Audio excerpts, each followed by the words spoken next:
Ladies and gentlemen, welcome back once again to the Razer King of the Beta tournament, sponsored, unsurprisingly, by Razer. They will be putting up the $3,000 prize pool for this tournament, so gigantic thanks to them for helping support this event. And we will be going directly into Game 2 of Idra vs. Tester. Idra, who traditionally has that mental block against Tester, currently down 0-1. We will be going into Game 2 in just a minute in that group. Little One is currently 1-0. Huck is 0-1. Whoever wins this series will join Little One with the early lead. Again, top two from each of these groups will advance to the Final Four, and those Final Four will be casted at the Day 9 Starcraft 2 Countdown Extravaganza held at Harvey Mudd College in Los Angeles, California. For additional information on that event and how to attend the live cast, just go to day9tv.eventbrite.com.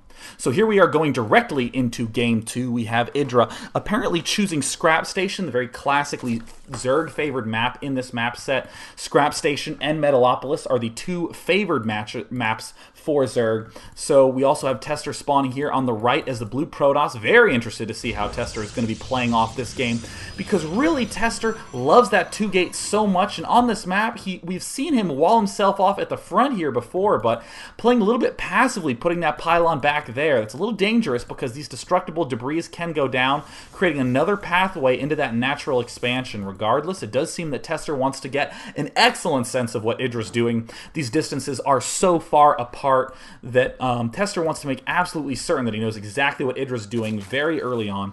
Looks like Idra's continuing to make drones, and you know, a lot of players like hatching first on this map.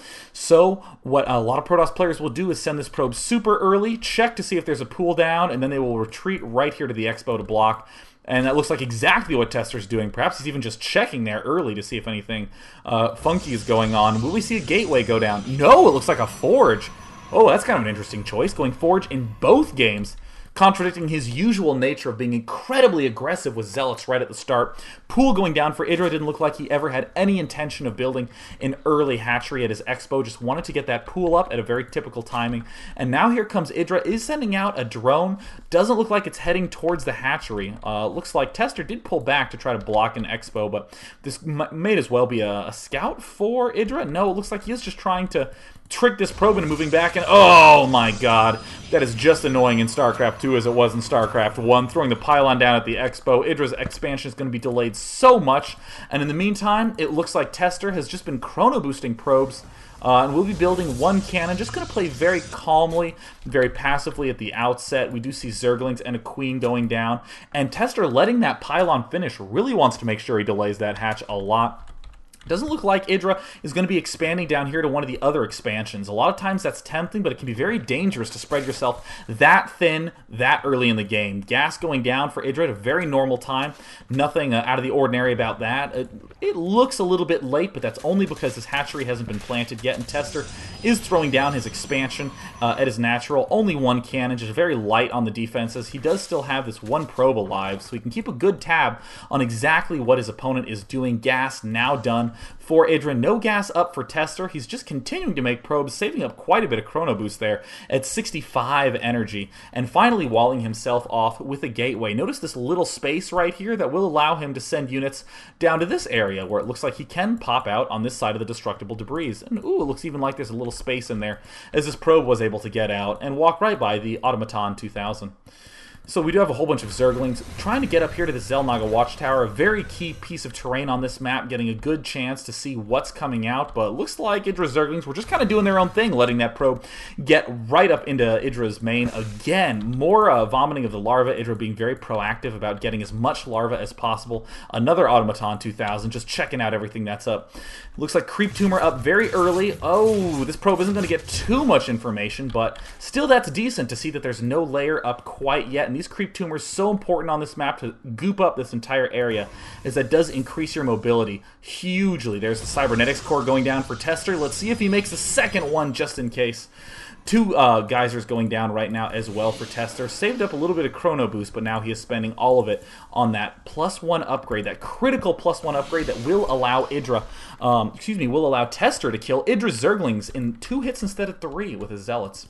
So Idra, wow, look at this food differential. Already we have Idra getting ahead a little bit. He is at 36 food. He has those 2 queens up so early. And this is really the hallmark of a calm, good-thinking Zerg player who can deal with the fact that this hatch got delayed so much and still get 2 queens up in time and pull way ahead of his opponent in the food count and the worker count. Going to the unit counting station, we can see that Idra hasn't quite gotten ahead of his opponent in terms of workers, but he will naturally spring way ahead once these extra 4 and these extra 4 set of larvae do pop out. Now this is another great aspect of Idra's play, using these Zerglings actively to destroy as much of these destructible rocks as he can. Going to be very aggressive early on. Oh, a Stargate coming up. Very interested to see what Tester plans to do with that. Short air distances on this map. Will he go Void Rays or Phoenixes?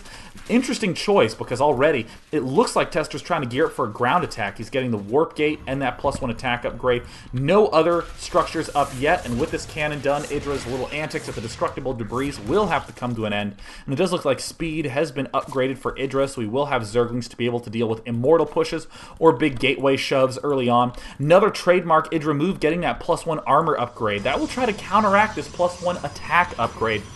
Very, very nice move by Idra. Was very popular in the original Brood War. And Idra really enjoys doing this on 2 bases, just rushing for the Hydralisks very quickly. You can deal with air and large amounts of just tier 1 gateway units very, very easily. So it ends up being a very effective way to cope with the variety that Protoss can throw with you early on. 1 Phoenix is coming out right now. Look, getting chrono boosted. And how is Tester doing on the chrono boost? 70 energy on this Nexus and 75 on this one. And uh-oh, 4 gateways going down right now.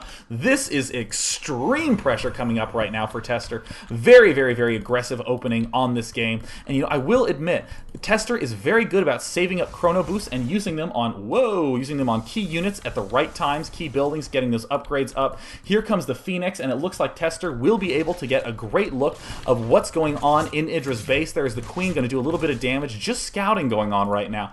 Now it looks like Tester is gearing up for the huge push with all of these warp gates, but he's going to get a lot of information with that Phoenix. He does get a good sense that, yeah, there's the Hydralisk Den up, there is this Evolution Chamber up, and now what is Tester going to do? He's going to pop by all these expansions to see where he is in terms of economy with his opponent. Still some Zerglings outside the front for Idra, wants to spot any possible Zerglings coming up out the front, and more gateways going down for Tester.